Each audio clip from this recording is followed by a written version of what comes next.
So, Worth Unlimited sales track review agent training. What we always review is our sales track itself and our first 6 lessons. For those of you that are brand new, the first 6 lessons, it looks like a lot. People go 6 lessons, wow, and that's just the beginning. No, that's 15 to 20 minutes of conversation. Typically, we just really detail it out in what you're trying to accomplish during that period of time with your client in that introduction, your first blush with the client, your 15-second commercial. Starting point is your name list. Everything you do starts with your phone and your names and your email. Make a list and prioritize it. Move into your 15-second commercial. Have a couple that are ready for you to have with people on the fly that you meet. Have 1 or 2 probably if you're calling people on the telephone. Just have something that is geared out, that is written out, that is intentional. And always try to make things topical. And the way you do that is with the use of your qualifiers, your tie downs, your probing questions. All of that information is what is going to tell you about your client, and it's going to put you in a better position to close. A lot of people don't care about numbers and things of that nature. They want to know if it's helped someone else. Has it helped you? Has it helped someone you know? This is where your personal and borrowed story come in. The litmus test is literally a questioning sequence just to ask the client their intention, their desire for whatever it is that you posed with your value proposition, talking to that client based on what they said their needs were and what direction you decided to go with your presentation of materials regarding Worth Unlimited business, whatever it is you decided to do. And then the very last one is setting your appointment in stone. So these first 6 lessons are all set up with the intention of getting that first appointment so you can go out there and get their numbers, run their analysis, or you can turn that over to the corporate office in total with the client, 3-way call, your ID number, client's name and information with the corporate office. Let them run the analysis and close the deal for you, or utilize individual that brought you into the company, field closer, or as I mentioned, you can do it yourself if that's the direction you so desire to take. The sales process, the first part of our sales process, so it's really just 3-4 steps maximum, is gain interest from your client in using your first 6 steps of sales track to identify those clients, put yourself in the position to do number 2, send the videos live in person. This is your first true appointment that you're trying to get with the client, if it's to see the videos, if it's to meet with you in person, whatever it is. But do make this as an appointment with your client, even if they're just viewing information. The main reason is so they know that you have a schedule, that you do things intentionally, that you have a process that you're going to rely upon, and you're going to go back to it and visit. Be consistent with what you do with your clients. Step 3 is your first appointment to run analysis. This is truly your first sit down with them and go through information and get into the technical side. Now, I know some people that will set up their first appointment, and their first appointment is to give a presentation and get the numbers for an analysis. So if you have the ability to do that, you can do that. I know that when we set them up here at the corporate office, we get the numbers first, and then we call them back to go over the analysis on a secondary appointment. The first is gathering the numbers and then set that follow-up appointment, and that second appointment is review results and close. So this is the basic process that you're going to go through in attracting a client and moving them through, whether that is purchasing the product or that is recruiting them to the company. You want to do in your recruiting as well, you want to do it with appointments. There's an old saying that you always want to look busier than the other guy. Always be referring to your calendar in your smartphone. Always be referring, and if you don't have a smartphone, your day planner, whatever it is you're using. But always be referring to your calendar, and that you're seriously looking things up. When you get people's information, don't hesitate. Don't write it on paper. Don't get the business card or hand yours out, exchange information with your cell phones. This is the nature of the way business is done today. Immediately get that information, call the individual, text them, say, hey, now you have my information in your phone. Ask them for theirs first. What do they do? Put a note in your phone. All of this capacity is there, and all of this will help you later. Put where you met them. Put something that was unique about them or something that you want to bring back to attention. Take notes when you're talking to people. And it doesn't mean that you're sitting there going, with your phone and putting it in, but take notes, take notice of what people are doing. Okay, so last week we talked about personality types, and we talked about the DISC method, and we talked about the dominant and the inspiring, the A-type personality or the influencer, the dominance and influencing. These two individuals are who we delved into last week. Dominance achieves success by taking decisive actions towards our goals.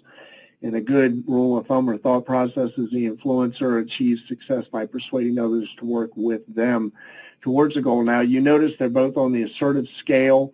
So these are assertive individuals, and they'll vary up and down that scale. And one is more task-oriented, one is more people-oriented. Now, we did talk last week and say, we want you to understand that there is no cut and dry with any one person. I don't know that I have ever met anybody that falls in just one quadrant. Most people have a dominant quadrant or two dominant quadrants, and the other two quadrants are there. They're part of that personality, but it's very subdued or a very, very small percentage. Now, I have met people that have one highly dominant quality and the other three kind of mesh in there, but there's usually a secondary quality that's dominant over qualities 3 and 4 or quadrants 3 and 4, whatever it is that is happening with that individual. So do know that while this is a great guideline, it's not an absolutely exact science unless it's something that you've been doing for years and years and years, and you've been practicing, and even in that, never underestimate the ability that you can be fooled by people. People can project completely different than who they are. I've been fooled before, and I consider myself a pretty good first read of people and how to move forward and how to talk to them and what that is. And that's what we're really talking about here, and that's why we go into the personality traits, because we're not just talking about the traits. We want you to understand that, but Dr. Jones is going to come on, and she's going to talk to us about where do we find these people? What are we looking for? How are they dressed? What are these people like? And we're going to give you some ideas here, and then we're going to move over to Dr. Jones. But before we move into today's lesson, I wanted to bring Dr. Jones on the phone and just ask if she had any information that she wanted to put out there in the review section. And Dr. Jones, do we have you, Dr. Jones? Hi there. How are you? I am doing wonderfully. It's always a pleasure to have you on the call. And Dr. Jones, did you have any commentary just on the first part of that review, and then we're going to go into our conscientious and our studies and in a little bit. So did you have anything on dominance or influence, anything you wanted to talk about before we moved on into the lesson? I just wanted to remind everybody that it really is important to know who you are. It's not just about identifying who the person is with whom you're speaking, but really identifying who you are, what your tendencies are, what your strengths are, what your weaknesses are, how you tend to interact with other people. And then based on that, you can really identify other people, because it's going to help you identify how you need to flex a little bit or adjust your style somewhat so that you can have a better communication style, so that you can have a better interaction, so you can have an improved conversation, so that you can really be building rapport and allowing that person to trust you more so that you can connect a little bit better. So we've gone through sales track. You've hopefully started that conversation with other people, and you're going to undoubtedly interact with a wide array of people. So this is about identifying yourself and then being able to identify the natural tendencies of other people. But just as Max said, these are tendencies. These are generalities. There is nobody that is 100% in this little box. Everybody has subtleties of all of the different quadrants that we discuss. Most people do have one trait that dominates over the others, but that doesn't mean that you don't have other aspects of the 4 quadrants as well. In fact, what they typically say is of your dominant quadrant, you typically can break that down into the 4 quadrants as well. As example, my husband happens to be an analytical influencer. So he's extremely analytical, but oddly enough, he's also quite the influencer as well. So you usually have a lot of tendencies that are commingled. So although we'll talk in generalities, again, that doesn't mean that everybody's going to fit in these generalities. Take with it, not a grain of salt by any means, because these are very well tried and true things. It's just that most of the tendencies, they may not fit in the box completely, but most of the tendencies will be true. So really get to know you, get to know the person in front of you, and then you can flex your style a little bit so that you can have the best interaction possible. All right, awesome. I'm going to go ahead and move on into the lesson, and then I'm going to give you some time at the very end to kind of go through at the end of conscientious and at the end of steadiness, okay? Sounds good. All right, Dr. Joan, thank you so much.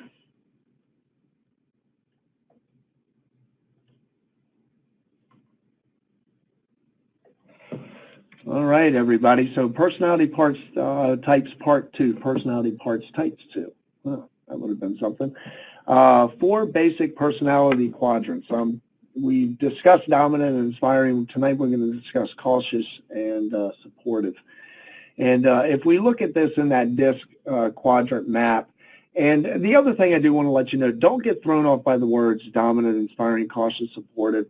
You're going to see those words change, like cautious go to conscientious. You're going to see supportive go to steadiness. There's a lot of different names for these different areas. It's the concepts that we want you to get.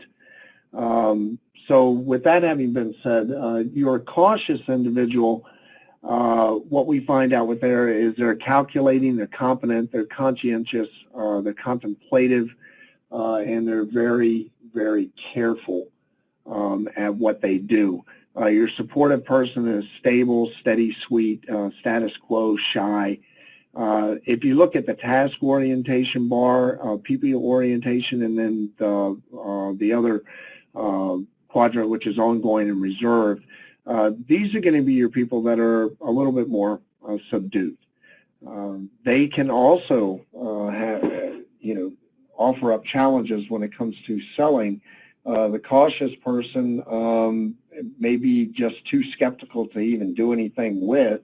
That supportive person is almost the person that sometimes you have to lead them to the water and tell them what they need to do. It's hard to get a decision out of them. So do know that there's challenges, even though people can be very calm and quiet and nice. Sometimes it's better for somebody to be a little bit loud and vocal and tell you exactly where you're messing up or where you could improve the process. So the conscientious individual works within rules and procedures to ensure success.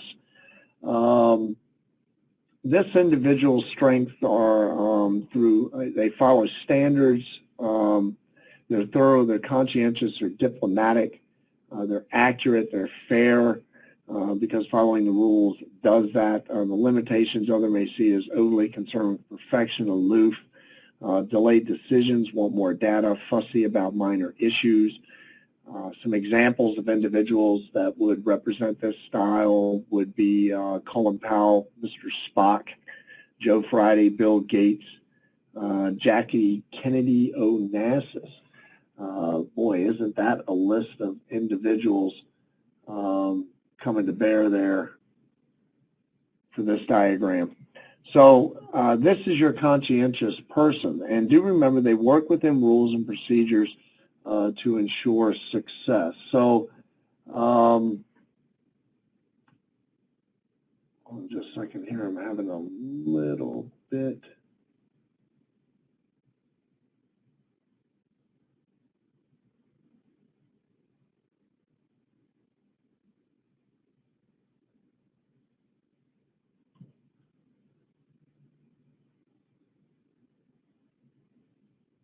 Sorry about that, everybody. I have something out of place.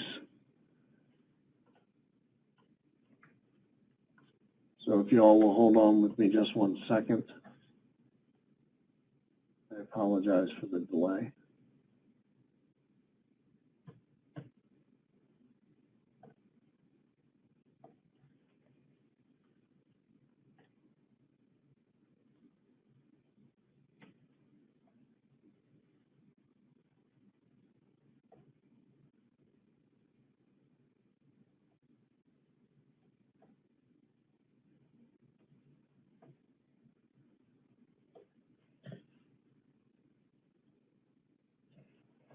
I do apologize, everybody there. Sorry about that.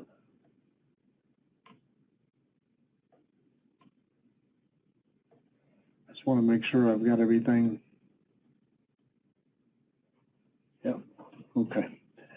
So with this conscientious person, just, be aware that they want to follow all the rules. They're not going to do anything wild and out of plan. Typical vocations that you see for this conscientious person would be composers, artists, musicians, inventors, philosophers, theologians, craftsmen, engineers. These are going to be people that are going to be, another word that we use a lot is introvert versus extrovert. These people are going to be more introverted. These people probably, for the most part, you're either going to find that they are very concerned about their appearance, or they almost have no concern about their appearance. It's that's something I've noticed with the analyticals. You may find very neat workspace, very defined, like if they have OCD type characteristics, or you may find very sloppy work sites where there's stuff everywhere. But do know these people know where every single thing is on their desk. Approaching an analytical is they want the facts, every detail matters, they want research, they want it proven to work. This is an individual that if you're approaching them and they want information, this is one of those people that you can just kill with graphs and pages of material and books on whatever your product is. It's what you call a paper onslaught. This individual will ask question after question after question. This individual wants the really heavy, detailed, deep down information, may even ask you questions you don't even come close to knowing the answer to. You're a conscientious analytical. Their style is they're cool as a cucumber. The analytical prospect is task-oriented and will ask for facts, figures, reports, charts, data during the sale.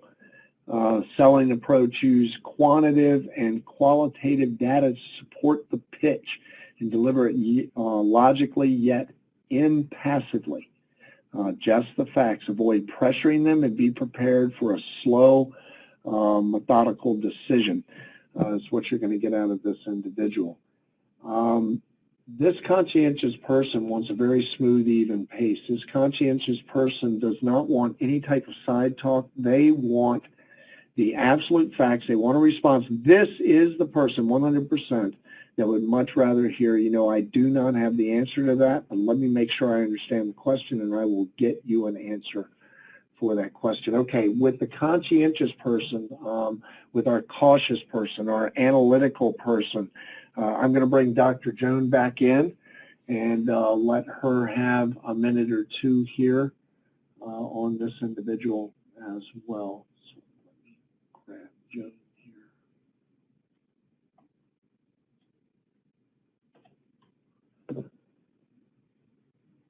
Do we have you, Dr. Joan? I'm here, yes, sir. Okay, so the conscientious person, yes. Yep, where we find them, what do they look like, all that good stuff. All right, what are some clues that you're talking to that conscientious person? They, as Mac just said, are that fact and task-oriented person. They're going to have limited sharing. They refer to themselves by given names, not nicknames. So if you have a person named James, that often, the nickname's typically Jim, right? Well, no. Typically, that conscientious person is going to be called James. Or if you have a Christopher, you don't call them Chris. They prefer that Christopher name. So they do prefer non-contact. They do prefer distance between them. And you'll often be able to point them out because they have that monotone voice. They're very logical, and they can appear to be very emotionless. So I kind of think of that Spock person when you think of Spock from Star Trek. That's clearly that conscientious person. That's that analytical person, the very cautious person. Body language-wise, they're going to have very few facial expressions, few gestures, and if they do have gestures, they're very controlled. But whereas that driver or that dominance person, they really talk with their hands. They tend to have a lot more gestures involved. Well, that reserved, cautious person absolutely doesn't. They are slower moving, and they come across as assessing. When you see them at the workplace, they will typically have a very formal and neat environment. As Max says, they know exactly where everything is. If that stapler's moved an inch, they know that stapler was moved an inch. They are highly organized. They're very structured.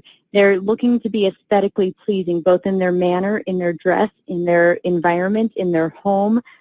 Things tend to be aesthetically pleasing.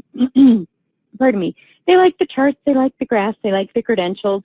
And you can also see that the pictures are very neatly on the walls, they're very neatly on the shelf, and they favor very functional environments where things that are state-of-art are within reach. So they want objects within reach for themselves.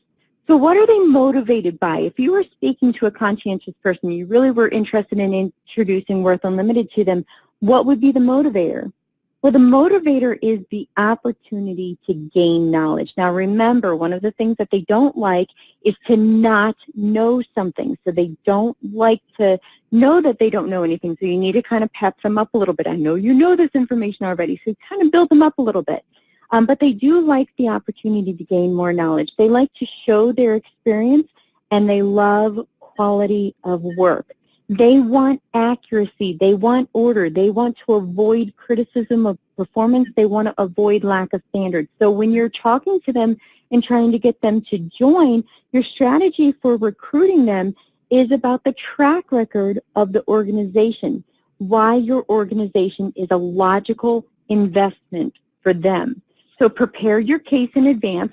Stick to business, be accurate, be realistic. Remember what motivates them. Avoid being giddy. Avoid being casual or informal or loud.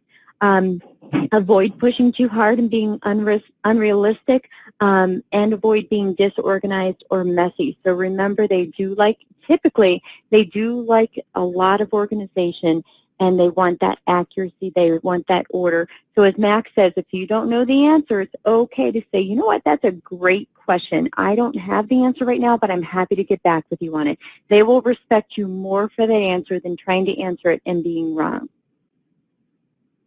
All righty, awesome. Thank you so much, Dr. Joan, for filling in the blanks there on the back. So now I do want to ask a question. Now maybe this is a misconception on my part. I have met a lot of analyticals, conscientious, that are slovenly. They have a messy desk. They do know procedure and policy, and when it comes down to getting the paperwork done, they're great with it. Am I misplaced in that? Am I thinking of another quadrant here, or?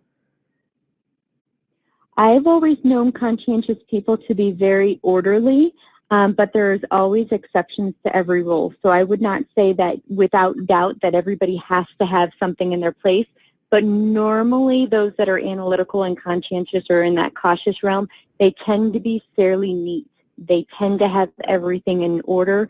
And if they are messier, then they absolutely positively know where everything is. But usually, no, they tend to be a little bit neater, typically. Yeah, that's what I've known. Now, I know an individual very unusual. Their dress is impeccable. Their automobile is impeccable. And they are brilliant, and they're brilliant. They're analyticals. And their desk is a nightmare. Yeah. Mine's a nightmare, but I'm not analytical. It's an absolute nightmare. So I didn't know if maybe that was me, and I just wanted to bring that up so I can learn as well. So that's awesome. So Dr. Joan, thank you for that. Let's move into our next individual that we're going to talk about. And our next individual is going to be our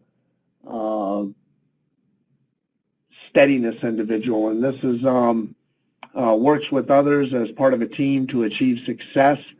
The strengths of this individual are they're a good team player, empathetic to others' needs, methodical, they're good listeners, they're easy to get along with, they're appreciative of others, and they're appreciative of praises. Limitations, they're indecisive, indirect, resistant to change, sometimes worn down by others' problems. Examples, Mother Teresa, Mr. Rogers, Pope John Paul, John Denver, Charlie Gibson. So your steadiness individual that you're dealing with is like the height of your passive, very reserved, very people, very empathetic, very loving, caring. This is the individual that is going to take the time. They're going to be known as good listeners. Your difficulty here is trying to get them to make a decision, trying to get them to feel confident enough in themselves in this context to make the decision on their own. Many times you'll find this individual ask you questions like, well, what would you do? What do you think is the best solution? I mean, if you're in that position, that's a great place to be. You might get a lot of, I just don't know. I just don't know. They like coming to decisions. They don't like missing opportunity, but they want to feel very comfortable about it. They want to feel they're not on that side of like the analytical person that wants the facts, figures, and all that. They want to know you. They want to, this is the person that is going to buy probably 90% of the time because they trust you. They trust your intention, your demeanor, your delivery, the way the product has come together, right timing, all of that, the moon's aligned, and this person doesn't feel pressured. They feel a sense of trust and unity and like you're looking out for them. That's where they want to go and they want to feel when it comes to the sale. The steadiness or your amiable, amicable individual, your steadfast. Typical vocations for these people are elementary school teachers, librarians, counselors, administrators, education vocations with benefits. These people like security. They don't like big surprises. They don't like wild hand motions and things of that nature. If you're approaching an amiable, wants to know it's safe, not a risk taker, calm, even, steady flow of information. It must make sense to them. And above all, they must trust you. Steadiness individual, their style people-oriented. The amiable prospect is sensitive, takes time, decision-making, and would rather watch a month's worth of back-to-back 10 years younger than face conflict. For those of you that never watched 10 years younger, obviously they don't like conflict if they're willing to do that to themselves. Selling approach, build rapport by emphasizing how you can help them and crucially their colleagues. Avoid pressuring them by suggesting their colleagues get involved in the decision-making process, but you may need to get involved in the decision yourself. This could come about very easily. I've seen this quite a few times with this type of individual. With this individual, we want to make sure that we understand that the individual in steadiness works with others as part of a team to achieve success. And so I'm going to go back here to Dr. Joan real quick. And Dr. Joan, are you there? I am. All righty. So with our steadiness person, where do we find them? What do they look like? What motivates them? How are we tracking them down? Great. When you think of steadiness, think of that supportive person. So they're going to be reserved, they're going to be steady, even-tempered typically, they're less forceful, they have lower volume and slower rate of speech. They're going to have warmer tones, they're natural listeners, as Mac already said, and they focus on the conversation. So how do you point them out in the work environment. In the work environment, they're going to be personal and relaxed in the environment. They're friendly and informal. They're going to have items that illustrate a lot about relationships, such as group photographs or family pictures. They're going to have personal mementos displayed. They're going to have personal items which recognize hands-on volunteer work. They like to support and help others. You're going to notice them because they tend to be more conventional in their style, both on their dress, on the vehicle that they drive. They wear more subdued colors. They have intermittent eye contact, and their gestures tend to be very gentle, such as their handshake. It tends to be a little bit more gentle. And again, they're slower moving in their body language. So what motivates that supportive person? What motivates that steadiness? They're motivated by cooperation. They're motivated by an opportunity to help other people. And they really are motivated by sincere appreciation. You cannot fake it with them because they want security. They want stability. And they want to avoid changes, losing securities, or that sense of security. And because they want to avoid conflict, they will often avoid voicing their objections that they may have. So you really need to be watching their nonverbal communication. You'll be able to pick up more on objections that they may have by their nonverbal communication than by their verbal communication, because they will likely never tell you what their true objections are. So really watch their nonverbal communication. Your strategy for recruiting them is to really focus on the support provided by the organization. Remember, they want the security. They want that stability. So you want to talk about how your organization will stabilize conditions for them. If they are financially challenged, how it's going to stabilize them financially, how it's going to help their family have that additional source of revenue, how it's going to provide that plan B. They want that stability. They want that sense of security. So that's going to be very important to them. Remember, begin with a personal comment to break the ice. You want to really connect on an emotional level, on a personal level with them. Present your case softly in a non-threatening manner. Ask a lot of how questions. You really want to avoid why questions. You actually want to avoid why questions with most people because they can perceive as being confrontational. So you always want to ask a lot of how questions, a lot of what questions. You really want to draw their opinions because they're very reserved on expressing their opinions, so you really want to probe so that you can get to those opinions if they're comfortable enough sharing them with you. And remember to avoid rushing headlong into business, avoid being domineering or demanding, and avoid forcing them to respond quickly. You want to allow them that kind of space. It's kind of like that analytical to some extent, that they're a little bit slower, they're a little bit more methodical, but they're very relationship focused and they do want to avoid any type of conflict. So they're going to most likely avoid voicing that objection. So really watch that nonverbal with that steadiness person. All righty, fantastic. Well, Dr. Joan, always a pleasure having you on the call. And what we do know that we're doing here, and you have more experience in this arena than I do, especially in the field, especially in psychology. And I just want you to know how appreciative we are to have your expertise on the call. So thank you. And Eric, I know he's always there somewhere in the background, so thank him as well. Will do. Thank you so much. No worries. My pleasure. All right, everybody. I'm going to wrap up the call here, and just want to thank everybody for joining us this evening. And I want you to understand that in this call, what we're doing, and with this personality, we're making broad generalizations. No one fits into just one quadrant. Everybody's a combination of quadrants. This lesson is intended to bring clarity to personality types. This is not an exact science. I love what Dr. Jones said. Use this as well to get to know yourself. People will always surprise you. Your call to action over the next week, go online and take personality tests. Just search personality tests. Get to know yourself. Take a couple of them. Find out.